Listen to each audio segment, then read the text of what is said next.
saya mereka bisa sampun siaga nampi tirta kagem inggih menika siramanipun kanca-kanca Sukerto nggih. Alhamdulillah. Bapak Ibu nika tirta marta banyu suci ingkang sampun kapundhut saking tuk pinilih wonten ing lalatan Mediun sampun kapasrahaken dumateng panjenenganipun Kanjeng Raden Arya Tumenggung Lebdo Wiguna nggih Raka Mas Haji Muhammad Sakirun. Keparang kasumanggaken lung tinampen mawi sesekaran santi sesatine kamulya monggo kasumanggaken murih rayu ing sedya. Kula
ingkang salebetipun kasumanggaken dumateng panjenenganipun ingkang midharya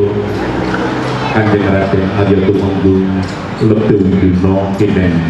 paring sabda tama wonten ing madyan supa kalenggan injing punika rayi sedya kasumanggaken dugi mlipinipun dumateng Wali Soekarto ugi dumateng para Soekarto bilih panjenengan ing kalenggan yang beriko karsatu kali panjangipun Raka Mas Haji Muhammad Syakirun Kanjeng Raden Arya Tumenggung lebet dina sesarengan dipun dherekaken ngutapaken panyuwun panjenengan wonten kersangipun Gusti Allah nggih wonten ing suasana budaya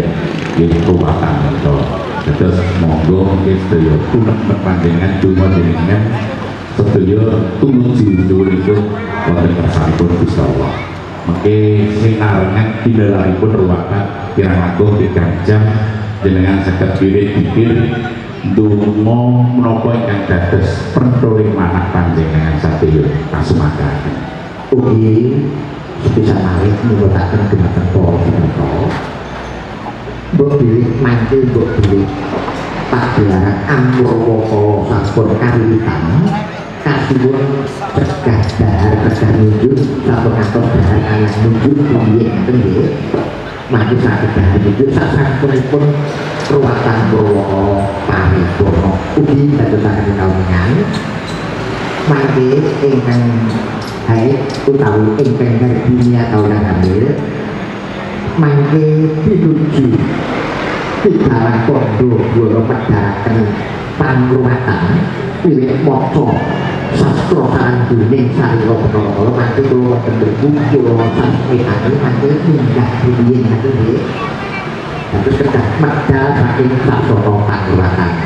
matur nuwun Bapak Ibu Wali Soekarto mangke ingkang derang meruat dalam sejati panjenenganipun ingkang dados penthuling manah panjenengan cita-cita panjenengan nggih monggo nyemanggaken benten-benten kaberkahanipun kata Mas Joko nggih nggih tur boten saking dalang menika wanging ruwat Pak nggih dalang ruwat menika kudu dalang sejati sak ora-orane turun dalang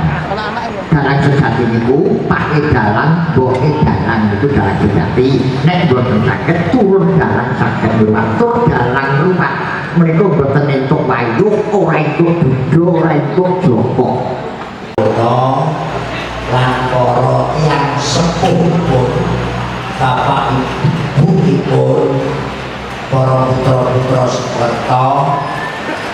ugi lari-lari Soekarto sedaya lan sedaya ingkang rawuh ingkang tartamtu panjenengan kula suwuni paseksen ruwatan ing taun punika Bapak Ibu sedayanipun sampun matahun-tahun padipokan semikirun ngawontenaken ruwatan Soekarto ingkang sampun nate yang dulu pernah mengikuti bagi generasi muda ruwatan itu dari kata ruwat atau merawat lewat budaya Soekarto itu la haula wala quwata illa billah ruwat Soekarto kawiwitan sumangga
tidak ngomong ya oh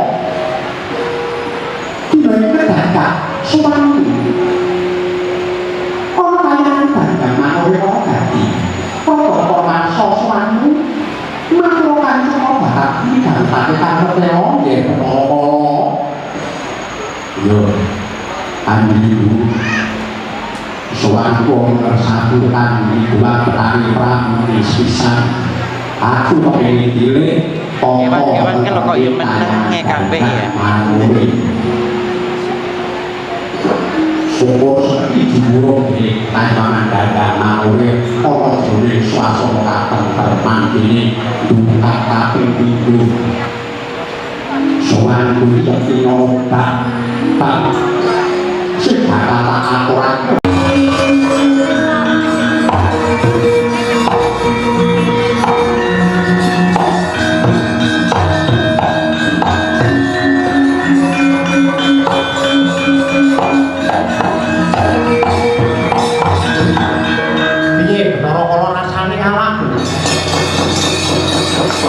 aduh kakang saiki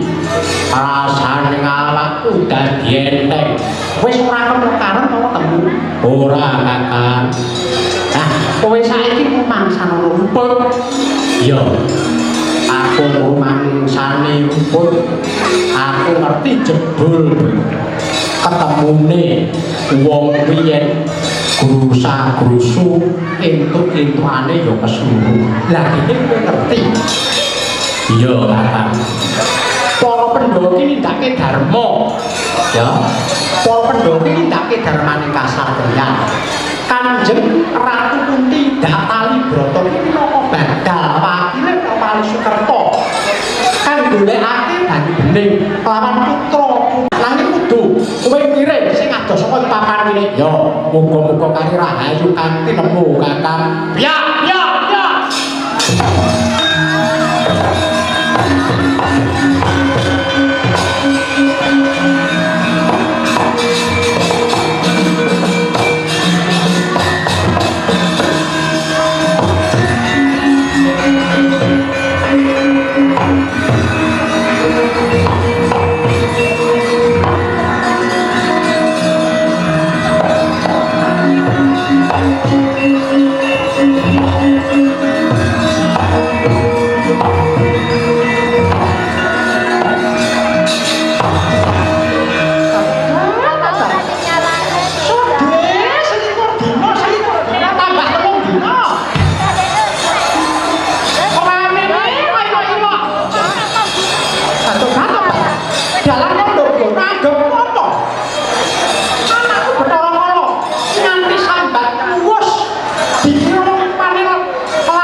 terus dipotong itu berarti potong terus itu berarti potongan semua Mas Darasono idaran sejati kondo Buwono Monggo Kasuwun sarang-sarang kalian Kanjeng Raden Arya Tumenggung Sabda Wibowo menika bika wontenipun kupat luar semoga kecepatan Wali Sukerta derek Jumeneng Santawis derekaken wontenipun luaran monggo derek sareng-sareng bersani lan luaran monggo Jumeneng Santawis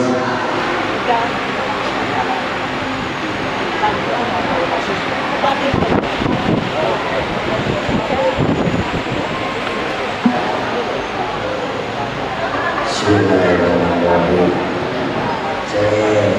Al-Fatihah.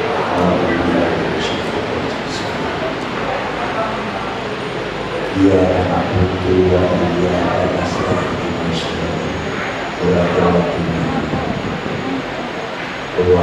ya Allahumma shalli ala Muhammad.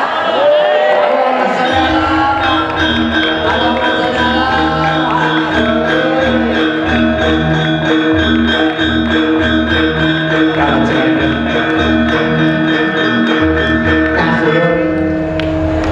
maneka muda Darsono monggo Pak Dimanto keparengan saya dalam kondo kemari Pak Dinawi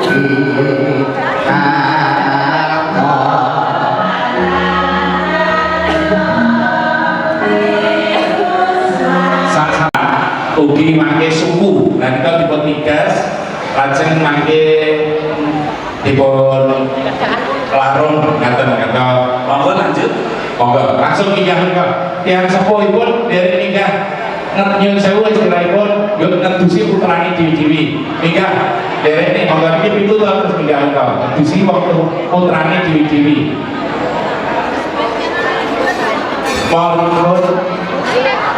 Morinipun dipun asta piyambak-piyambak saged dipun sedekahaken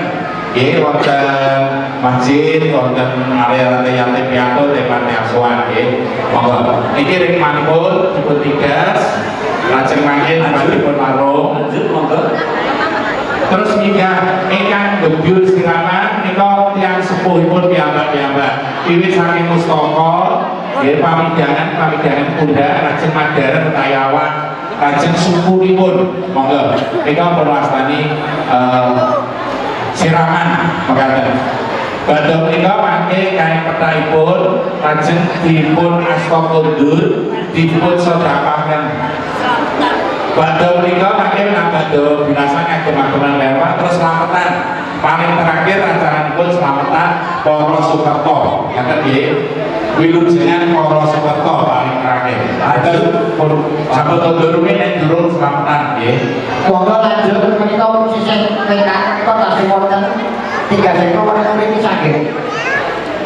silakan Sebisa malih mangke kagem mori ingkang dipun agem para peserta lanang mangke dipun asta piyambak-piyambak kanca-kanca panitia sampeyan nyapaken juga kita usahakan baripun kagem peserta lanang kudu mapan wonten ngambak kita terus wonten sawenipun Bapak Ibu Legah mangke langsung malih sasampunipun siaran wonten tinggi nggih.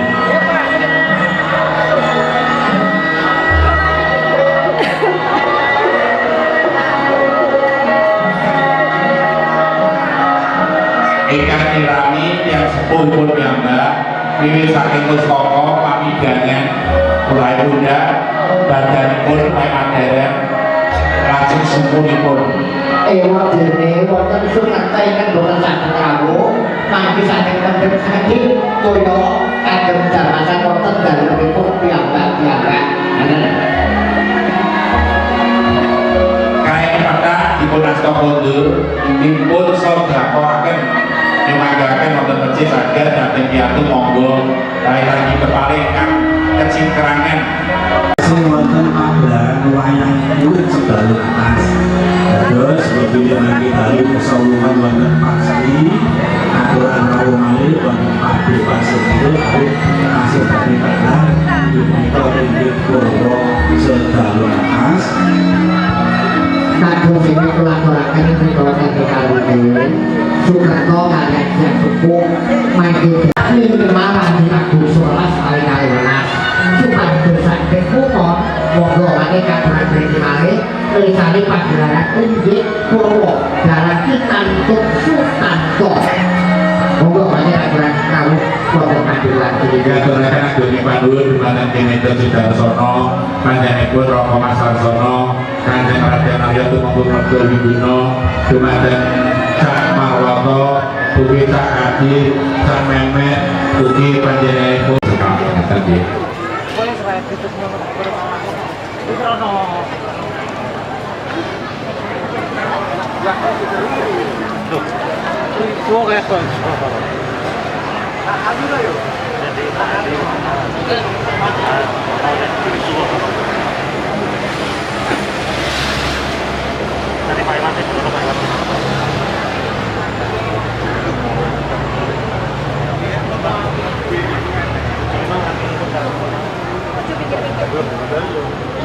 ingkang sampun sirang bis ganti terus andhap malih lenggah malih wonten palenggan sakawin saged gabung nggih antawisipun orang tua serta kalian suka rumah yaitu kalau nanti dewi-dewi saya sangat kumpul dari siji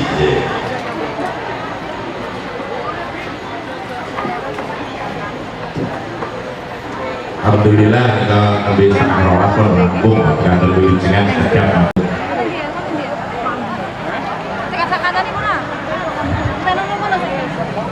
Dari baju boleh di bawah monggo biar tidak antri. Ada kamar mandi di bawah.